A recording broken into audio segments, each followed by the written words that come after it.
Hola, buenas tardes. Hola, doctor, buenas tardes. Eh, ¿Con algún grupo ya terminé todo lo de rayos X y laboratorio?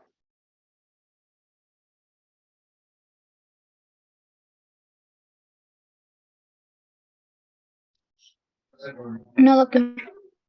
A ver, Montserrat, ¿cómo voy con ustedes? Aún no terminamos, doctor. ¿Qué cosa ya vimos? ¿Ya terminamos rayos X con ustedes?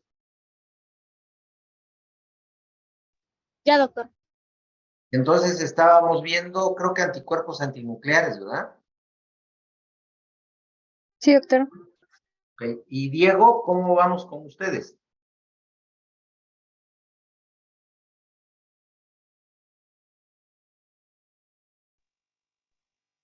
Todavía no acabamos, doctor. ¿Ya terminamos con ustedes rayos X? No, doctor, no lo hemos empezado. Ah, no hemos empezado rayos X. Ok. ¿Y laboratorio ya acabamos? Nos quedamos nosotros, el grupo de Diego, en las antifibrinolicinas. Antiestreptolicinas. Ah, estas antiestreptolicinas, sí, doctor. No, entonces sí voy atrasado con ustedes. Todavía ni rayos X hemos visto, ¿verdad? Bueno, estoy desfasado. No, doctor, disculpe, me equivoqué. Ya habíamos empezado rayos X. ¿Ya habíamos empezado rayos X? Sí, doctor. Ok, bueno, de todas maneras hay diferencia entre un grupo y el otro. Con unos ya he visto unas cosas y con el otro grupo me faltan todavía esas cosas. Entonces, miren, ahorita vamos a empezar este otro tema y después me voy a regresar con ambos grupos donde me he quedado. Espero que ahora que regresemos de esta semana de vacaciones ya pueda yo emparejarme, a ver cómo le voy a hacer para que ya me empareje y no andemos así adelantando temas y luego regresándonos, porque si no también ustedes se pueden confundir. ¿Ok? Entonces, vamos a empezar con este tema. Un buen rato, un ratito más bien de clases para no también, ¿cómo se llama? Empezar a darles muchas cosas que a lo mejor después los pueden confundir. ¿Sale?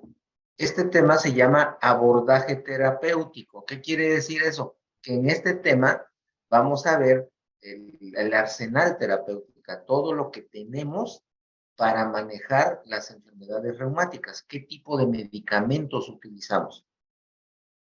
Antes en este tema también me extendía yo demasiado, mucho, creo que lo voy a ir sintetizando un poquito, no voy a entrar en muchos detalles con ustedes, ¿ok? Por ejemplo, esta diapositiva que habla del desarrollo histórico de la terapia antiinflamatoria, pues no tiene caso que hablemos de esto. Antes les hablaba yo aquí que en el 48, Heinz y Kendall recibieron el premio Nobel porque sintetizaron o introdujeron los corticosteroides en el uso clínico de pacientes y eso marcó definitivamente un antes y un después en el manejo de las enfermedades autoinmunes.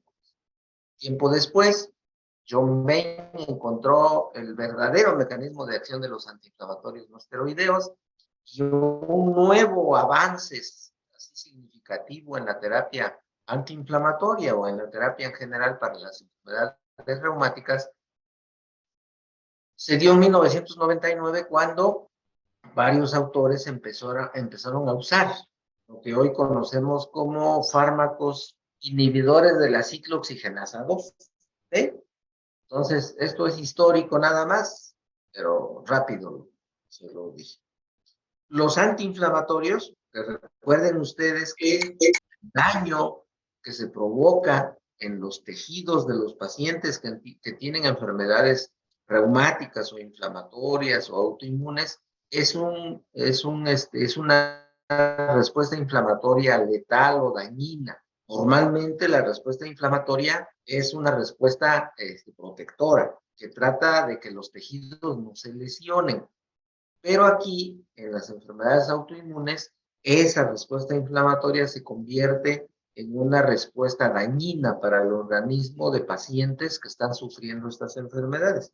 Entonces, la base de tratamiento para tratar esa respuesta inflamatoria anómala precisamente son los antiinflamatorios. Algunos autores les llaman desinflamatorios. La gran mayoría de médicos utilizamos con mayor frecuencia el término de antiinflamatorio.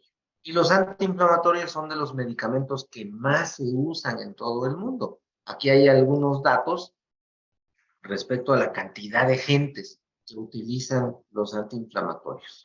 ¿Ok? Los antiinflamatorios tienen diferentes acciones.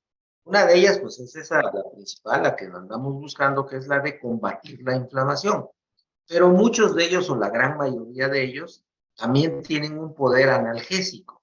Y eso nos ayuda mucho, porque la inflamación provoca dolor. Entonces, aparte de que estamos combatiendo inflamación, pues estamos combatiendo el dolor en los pacientes que sufren afecciones del aparato musculoesquelético. Y algunos otros o algunos fármacos de estos también tienen poder antipirético, aunque no es su principal indicación. Si yo tuviera un paciente con fiebre, pues no le doy un antiinflamatorio no esteroideo. Prefiero darle fármacos que sí han demostrado su poder antipirético. El ejemplo más claro, pues, es el paracetamol. ¿Ok? Pero de todas maneras, estos antiinflamatorios no esteroideos tienen esos mecanismos de acción. Son antiinflamatorios, son analgésicos y algunos de ellos son antipiréticos. Es muy importante mencionar que estos antiinflamatorios no modifican la historia de la enfermedad, ¿sí? Para eso tenemos otro grupo de fármacos que precisamente se llaman así, fármacos modificadores de la enfermedad. ¿Ok? Entonces, recuerden, los antiinflamatorios no modifican la historia de la enfermedad, para eso utilizamos otros. Por lo tanto, al no modificar la historia natural de la enfermedad, pues no detienen el proceso destructivo de los tejidos, particularmente de las articulaciones. En síntesis, entonces, son medicamentos paliativos. Disminuyen la inflamación, disminuyen el dolor y algunas veces, si es necesario, pues ayudan a combatir la fiebre. ¿Cómo actúan? La mayoría de ellos actúan disminuyendo la producción de prostaglandinas de la serie E.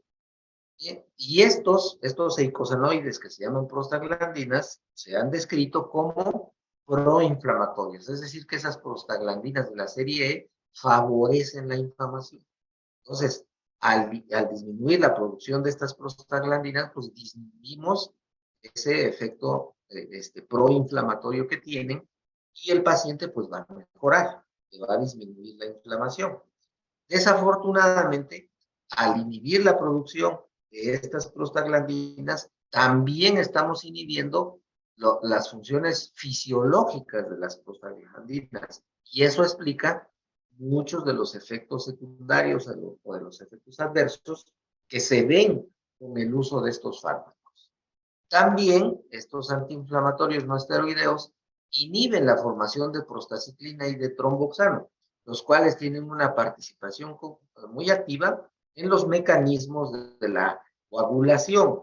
Por eso es que al inhibir estas sustancias, también estamos inhibiendo esos mecanismos de favorecer la coagulación en los pacientes y por lo tanto se pueden venir una serie de eventos o de efectos adversos que más adelante vamos a mencionar también en este capítulo. Bien. ¿Cuáles son las principales acciones inhibitorias de los antiinflamatorios no esteroideos? Ya hablábamos de que inhiben la síntesis de prostaglandinas, también inhiben la síntesis de leucotrienos, inhiben la formación de radicales tóxicos del oxígeno, inhiben la liberación de histamina,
administrándose uno de estos fármacos.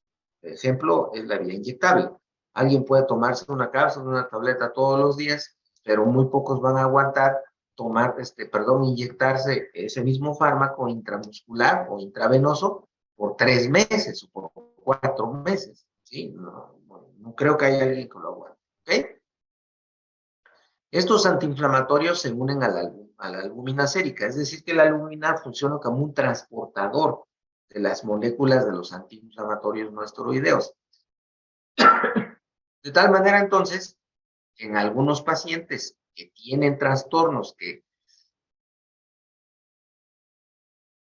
afectan la albúmina, es decir, que son hipoalbuminémicos, entonces no hay suficiente transportador, pero sí está suficiente la molécula del antiinflamatorio y hay muchas moléculas libres en la circulación de estos antiinflamatorios, lo que puede ocasionar el incremento de los efectos secundarios o adversos. Por eso hay que tener cuidado del uso de estos fármacos en pacientes que tengan hipoalbuminemia. También en los pacientes que tienen absorción retardada, ¿sí? Esto puede alterar los niveles séricos de los antiinflamatorios. ¿Ok? En cuanto a su metabolismo, prácticamente todos los antiinflamatorios no esteroideos son metabolizados en el hígado. Ya antier platicaba con alguno de ustedes cuando hablábamos del laboratorio respecto a que por eso vigilamos a los pacientes que toman antiinflamatorios no esteroideos con pruebas funcionales hepáticas. Porque sabemos que estos fármacos son metabolizados por el hígado, por lo tanto pueden ser dañinos para la glándula. Es decir, pueden ser hepatotóxicos. Algunos de ellos son excretados por la vía urinaria. Otro aspecto que también tenemos que vigilar en el paciente que toma crónicamente antiinflamatorios no esteroideos. Algunos de ellos tienen un doble mecanismo de metabolismo, es decir, tanto hepático como renal. Y algunos también, o varios, tienen circulación enterohepática prominente. ¿Qué quiere decir eso? Que son metabolizados por el hígado, pero cuando son eliminados nuevamente pueden volverse a absorber. Y entonces, otra vez, volver a pasar por el hígado. Ya veremos en las siguientes diapositivas cuáles pueden ser o cuáles son esos fármacos. En cuanto a su vida media plasmática, es importante saberlo porque eso explica las diferencias que pueden haber de efectos clínicos entre uno y otro de los antiinflamatorios. Aquí pongo 2 ejemplos, son los 2 extremos. Por un lado, el piroxicam es un antiinflamatorio no esteroideo que tiene una vida media muy larga. Vean ustedes cómo puede ser hasta de más de 50 horas su vida media. ¿Ok? Por lo tanto, este fármaco en particular, el piroxicam, hay que administrarlo nada más una vez al día, porque su vida media es muy larga, muy prolongada. El otro ejemplo es el diclofenaco. El diclofenaco tiene una vida media plasmática muy corta. ¿Sí? Vean ustedes aquí que es de aproximadamente 2 horas. ¿Sí? De tal manera que eso me favorece para que entonces, ahora sí, el diclofenaco yo lo pueda usar 2, 3 veces al día. ¿Sí? Porque su vida media es cortita. Y eso también me tiene que ayudar a decidir en qué pacientes utilizo un antiinflamatorio no esteroideo de vida media larga y en quienes uno de vida media corta. Les adelanto, si yo sé que una persona anciana ya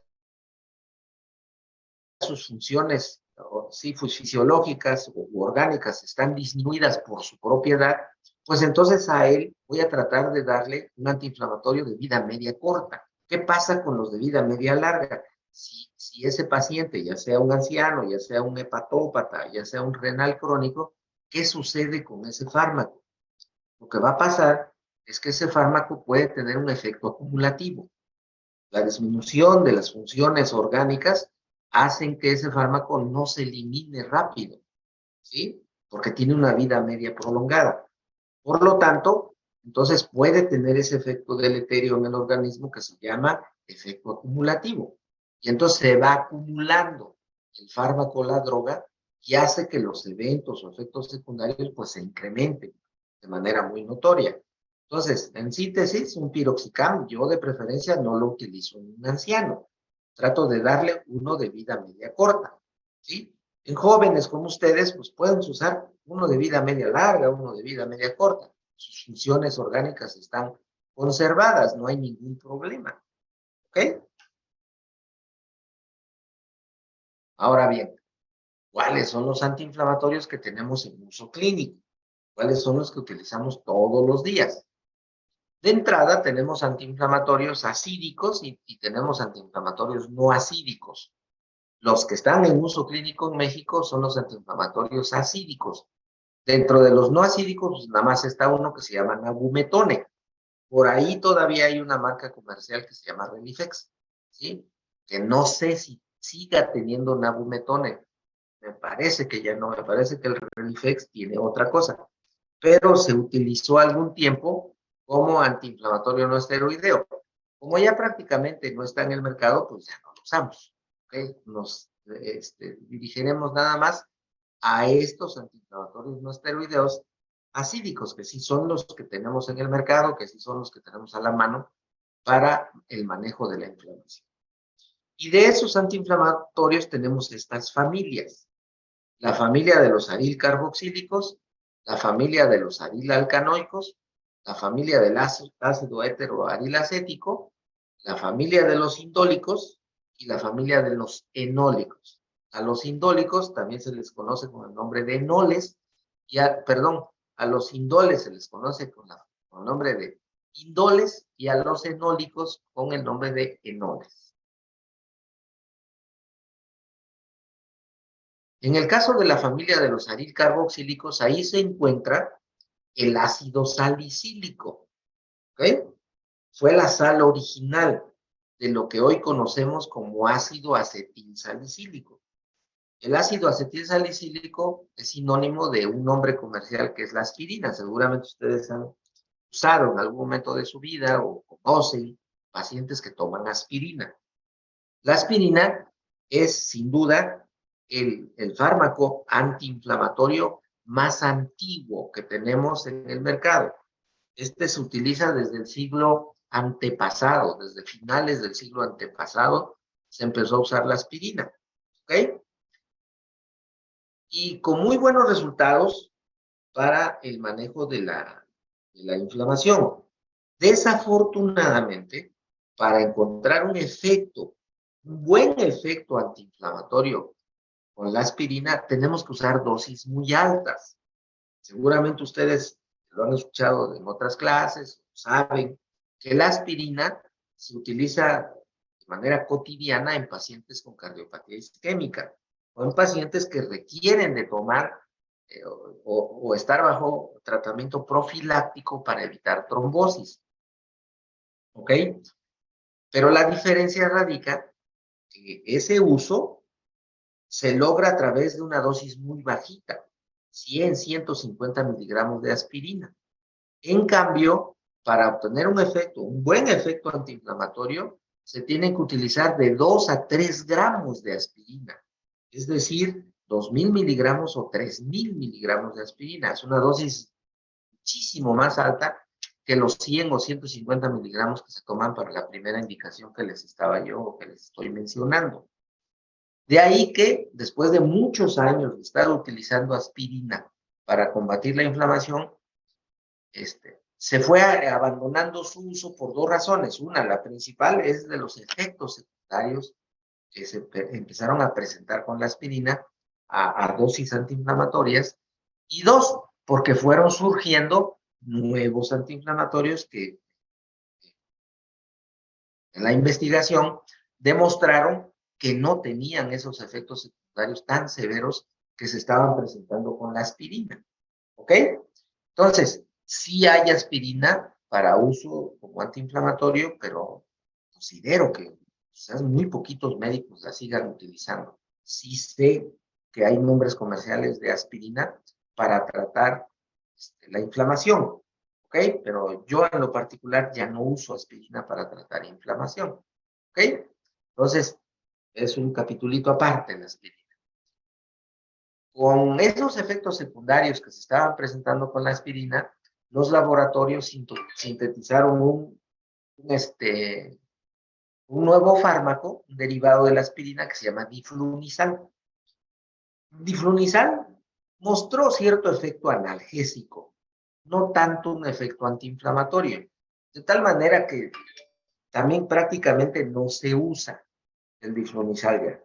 Entonces, de estos dos integrantes de la familia del ácido aril carboxílico, derivados del ácido salicílico, no usamos ya para la terapia antiinflamatoria. Lo mismo, o prácticamente sucede lo mismo con el ácido antranílico. Ahí tenemos dos representantes. El ácido mefenámico, que igual, un fármaco que surgió, fue lanzado al mercado con el interés de combatir la inflamación, pero no mostró también buen efecto antiinflamatorio y ha quedado el ácido mefenámico para usarse como analgésico, principalmente para combatir dolor visceral. ¿Okay? Ácido flufenámico no hay en México, entonces pues, no conozco, no sé cómo pueda utilizarse el ácido flufenámico, pero bueno, forma parte de este grupo del ácido antranílico. ¿Ok? Diferente caso el de los derivados de la familia de los arilalcanoicos. Ahí tenemos el grupo del ácido arilacético, donde tenemos dos representantes de uso cotidiano. Todos los días prácticamente se receta o diclofenaco o aceclofenaco.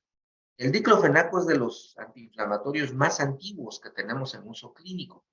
El diclofenaco se está utilizando por ahí de la década de los 60, 70 del siglo pasado. Es decir, ya tiene prácticamente más de 50 años en uso el diclofenaco, ¿sí? Al entrar al mercado, se dio un boom con el uso de diclofenaco. Muchísimas personas, muchos médicos, empezamos a utilizar diclofenaco. Y es un fármaco que a través de los años, a través del tiempo, ha demostrado su utilidad como antiinflamatorio, de tal manera que estoy prácticamente seguro que alguno de ustedes se ha tomado un diclofenaco en algún momento de su corta vida, ¿okay? Porque es un buen antiinflamatorio, tiene un buen efecto analgésico, no tanto el efecto antipirético. ¿Okay? Les vuelvo a mencionar, tengo mejores fármacos para combatir la fiebre, no preferiría utilizar uno de estos para manejar la fiebre. ¿Okay? Entonces el diclofenaco es un fármaco que tiene ya muchos años en uso, ha demostrado su eficacia en pacientes que sufren o que tienen algún proceso inflamatorio. ¿Ok? El diclofenaco, por su vida media corta, que ya mencionábamos hace unos minutos, puede utilizarlo una vez al día, 2 veces al día, 3 veces al día. ¿Ok?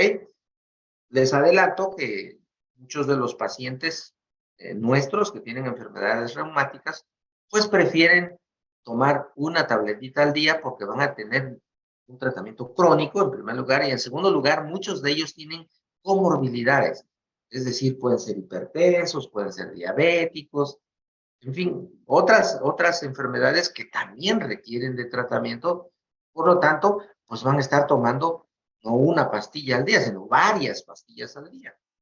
Entonces, el diclofenaco, hay presentaciones en donde podemos utilizarlo una vez al día, hay presentaciones que se utilizan de 2 veces al día y algunas otras hasta de 3 veces al día. ¿Ok? El rango de dosis del diclofenaco para obtener un buen efecto antiinflamatorio va de 100 a 200 miligramos al día. Hay grajeas de diclofenaco que vienen de 50 miligramos, hay grajeas que vienen de 100 miligramos y hay grajeas que vienen de 150 miligramos. ¿Ok? Entonces yo puedo darle 2 de 50, una de 100, 3 de 50, 2 de 100, porque el rango de dosis va de 100 a 200 miligramos. Ahí tendría yo que elegir cuál es la mejor para mi paciente. Si quiero que tome una vez al día, pues puedo elegir el comprimido o la grafea de 100 miligramos o la de 150 miligramos.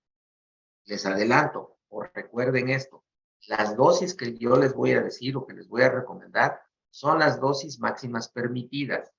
Entre más dosis se dé, mayor el riesgo de eventos adversos. De preferencia, como sucede en todo, no nada más en estos fármacos. No, lo mismo puedo decirles o les va a decir su maestro de neumología o de cardiología o del área que sea. Les van a decir recomendación, no rebasar las dosis recomendadas. ¿Ok? No ir más allá de las dosis permitidas que ya han sido estudiadas. ¿Ok? Porque entre más dosis den, pues mayor el riesgo de eventos secundarios. ¿Estamos? Muchas veces se prescriben fármacos o dosis inadecuadas de los fármacos por ignorancia, porque no se conoce bien. ¿Sí? Es como si yo me pusiera a recetar un medicamento oncológico. No tengo ni idea cómo se administra o las dosis que se van a utilizar. Y si no sé y empiezo a dar esos fármacos, pues estoy corriendo el riesgo de que mi paciente tenga algún efecto secundario severo. ¿Ok? ¿Qué más?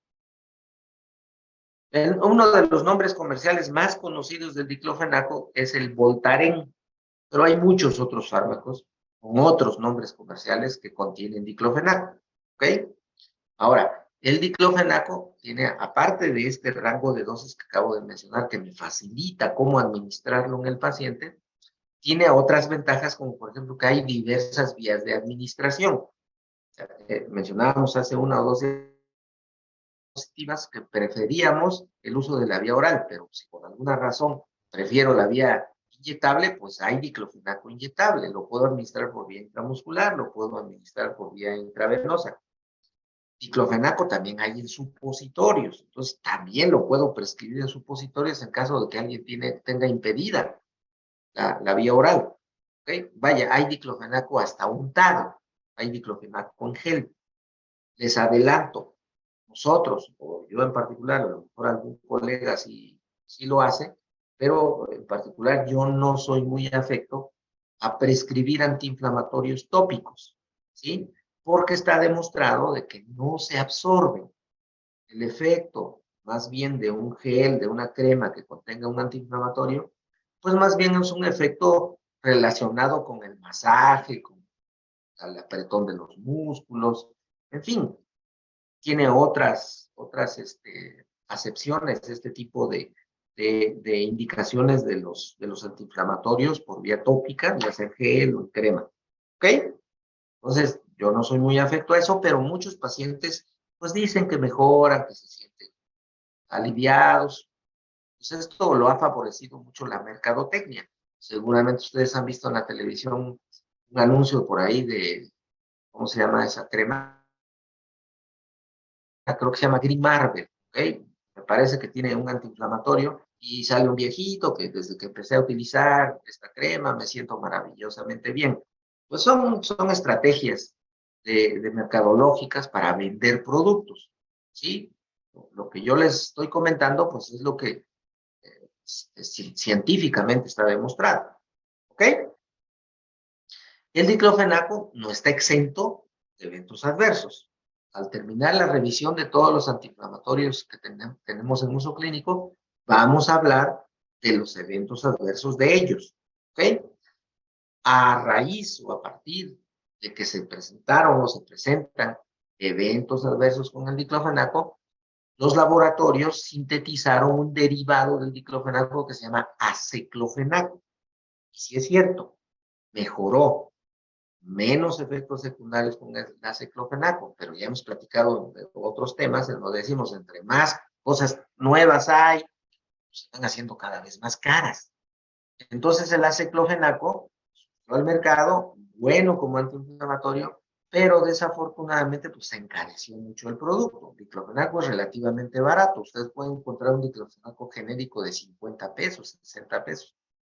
El aceclofenaco, cuyo nombre comercial es Bristaflam, es un antiinflamatorio de los más caros que hay. Su dosis es de 100 miligramos al día. ¿Sí? El aceclofenaco viene en comprimidos de 100 miligramos. ¿Estamos? Se administra una vez al día. Algunos autores por ahí o algunos médicos recomiendan utilizar hasta 200 miligramos, es decir, 100 miligramos cada 12 horas. Corremos el riesgo de los efectos adversos. Cuidado con eso. ¿Ok? Y el aceclofenaco únicamente se puede administrar por vía oral. No hay otra vía de administración. ¿Ok? ¿Preguntas de todo esto que estamos viendo o que hemos visto?